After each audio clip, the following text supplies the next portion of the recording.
I was going to start over with Amazon FBA today, this is exactly how I would do it and the things that I would focus specifically on. Having been an Amazon FBA private label seller for over a year and a half now, there's some things looking back now that I'm like, I wish I would have focused more on in the beginning, or things that I wish that I would have known back then that I know now. Of course, hindsight is 20/20 in any business, but the goal of this channel always has been and always will be to focus on helping you with your Amazon FBA journey alongside myself, who is still on my own Amazon FBA journey. Again, these are some of the things just from my personal experience, so take it for what it's worth. Things may be different for you. You may receive different advice from people that are in the business, but keeping in mind the goal of this channel, I just feel like it's important for me to be able to share this information with you. So let's go ahead and jump right into number one, and this is to put in a lot of effort into understanding product research. In the beginning, I was so focused on just getting a product out there that I really kind of just glazed over the product research steps. I knew I needed the analytics software. I knew I needed to understand how to find these products that were in that sweet spot, but I don't think I fully understood and grasped the concept of what I was really looking for before I jumped into a product. I'm not saying that's the worst thing in the world. In my personal opinion, it's better to get started than to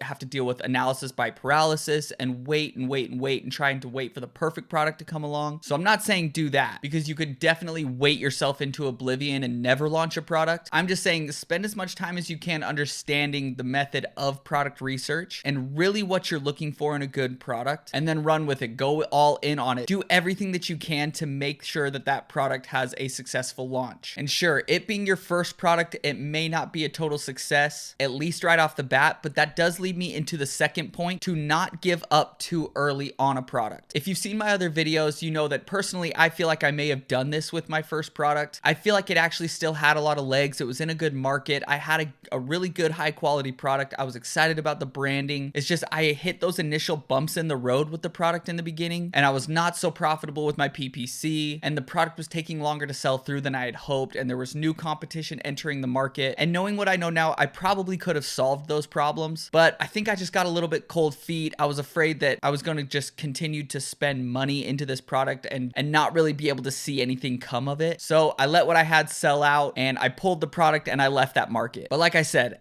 had I stuck with it, had I learned a little bit more about PPC at the time, had I had a better understanding about how to optimize my listing properly, there's a good chance that I could still be selling that product profitably today. But you live and you learn. Number three, honestly, I wish I just would have started earlier. I think I waited a little bit too long in trying too many different other online businesses before I found Amazon FBA and found that I was really passionate about Amazon FBA. And you could probably argue that, like, Tyler, you had no idea, you didn't know about Amazon FBA. It doesn't hurt to keep trying different things, and that's absolutely true. But again, if we're looking back with 2020 vision, I love this business and I love everything about launching a product on Amazon. I love the maintenance of it. I love the optimization, the PPC. I just enjoy it. So obviously I wish that I had started a little bit earlier. The point in me saying that is that if you do stumble across this video, give Amazon FBA a try. I really don't think you'll regret it if you have a passion for the business. So do your research. Figure out if Amazon FBA is something that you like or that you're interested in, and then go for it. Don't wait. Number four, and this is something that I recently learned, is to only focus on one product at a time. Once you become a more established seller and you're a little bit more of a veteran in the space, I think you can launch more than one product at a time. But for me, a couple months ago, I tried to do this. I actually tried to launch 4 products at a time that I was very confident in, and it was absolutely insane. I thought I knew the process well enough to be able to have sort of an assembly line for launching these products, as far as sourcing them, improving on the product, shipping them,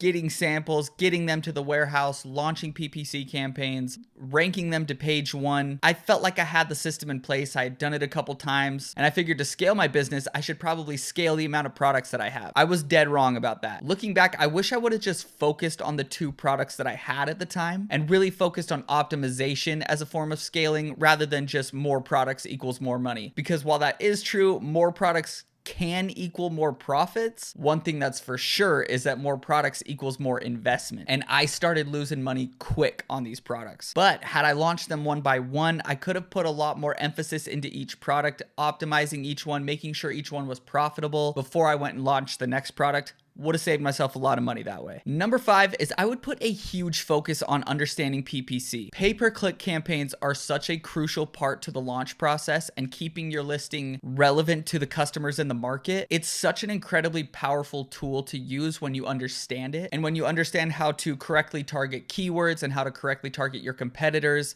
and all the different things that you can do with advertising on Amazon. An insanely powerful tool, if not the most powerful tool. So that is something that I would definitely take the time to learn and understand. However, there is a big learning curve to PPC. It's not for everybody. People have different strengths in this business. If your strength is more product finding, product research, listing optimization, marketing the product, things like that, and you just feel like you don't have the brain to process PPC advertising, don't feel bad. You're not alone. There's plenty of people like that. If you are someone like that, I'll just plug it really quick. My agency, Seller 360, specializes in done-for-you PPC management. So you can basically just hand off your PPC management to us. You don't have to think about it. And we will send you the reports and the dashboard and help you launch those PPC campaigns effectively with the most cutting-edge strategies and get you some profitable campaigns going. Again, I'll leave the link down in the description for that. It's a really cool software and PPC management tool, and we've seen a lot of success with it thus far, so I'm excited to work with you if you're interested. Number 6,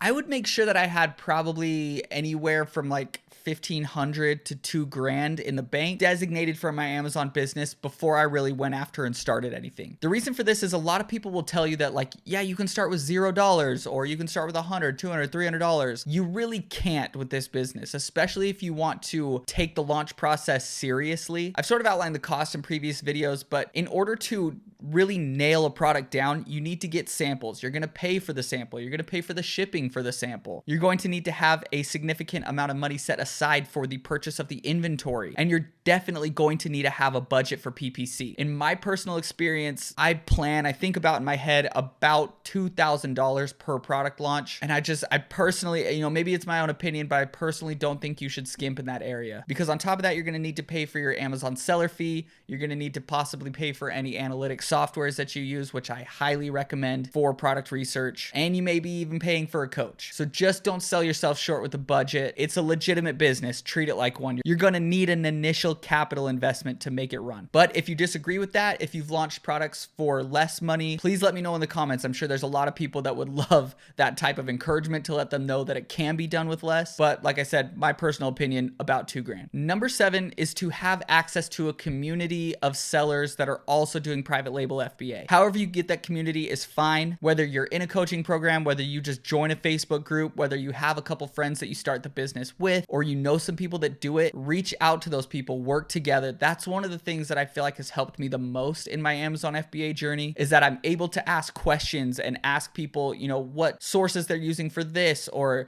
how did they solve this problem? Or if I run into any issues with Amazon Seller Central, which is inevitable, it's nice to be able to talk to people who may have run into those same issues and to be able to talk about how you can get over them. Number 8, this may be one of the biggest mistakes that I made in my Amazon FBA business, and that is to make sure that you never run out of inventory on a product that is doing well. It can honestly cripple your business, for at least for a little while. I'm trying not to be too dramatic about that, but that is one of the reasons my business took one of its biggest hits this year, was that I sold out of my best seller. And for whatever reason, I just did not have everything in place in time to get that next shipment inbound before I sold out. And because of that, I was switching manufacturers at the time. I was trying to improve the quality of the product, and it set me back a couple months. So that product is now just getting back in stock. I'm excited to launch it again, but I've probably lost my page 1 status. I'm going to have to fight to get that back. I'm going to have to turn back on these campaigns that I wish were continuing to gather information throughout this entire time, but they're coming back in kind of cold. And honestly, I think I just lost a little bit of the market dominance that I had with that product. I don't know. I'll make a video following up on this relaunch of the product and everything that I learned in the process of doing that. But just take it from me, don't run out of your best seller. It's a terrible thing to do. Number 9, product photos are one of the most important things you can do to improve your product listing. As far as necessity to a successful product launch, I would put number 1 as the product quality. Always make sure your products are top quality.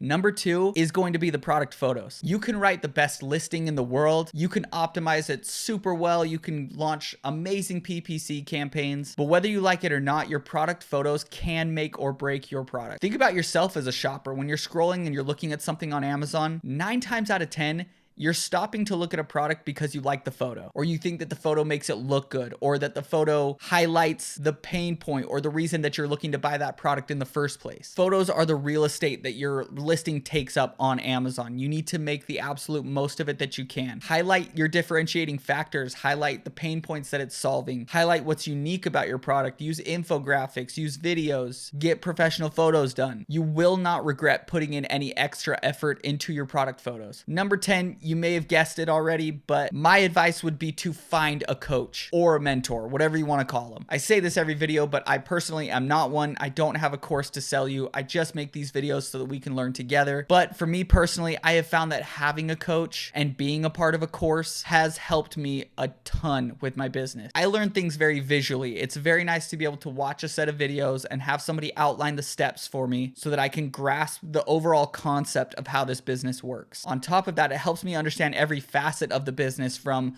the sourcing of the products to marketing the products to launching the products to PPC campaigns. All that stuff is typically covered in any course you'll take. But do your research about coaches. Not all coaches are the same. There's a lot of good ones. There's a lot of probably mediocre ones, but that's why those coaches make free YouTube videos. Look into them for yourself. If you vibe with their coaching style, if you like the things they're saying, I'd say go for it and at least give the course a try. But my one word of advice with that is to make sure that whatever coach you do go with, make sure that they're still selling on Amazon. You don't want a coach who's left the FBA business to coach full time. Personally, I think it means that they're not that good at the business. That's just my opinion. If you're interested in using my coach, Trevin Peterson, I'll leave the link to his course down in the description. It is an affiliate code for myself. I reached out and got one. So please click that link if you are interested. Helps me out a ton.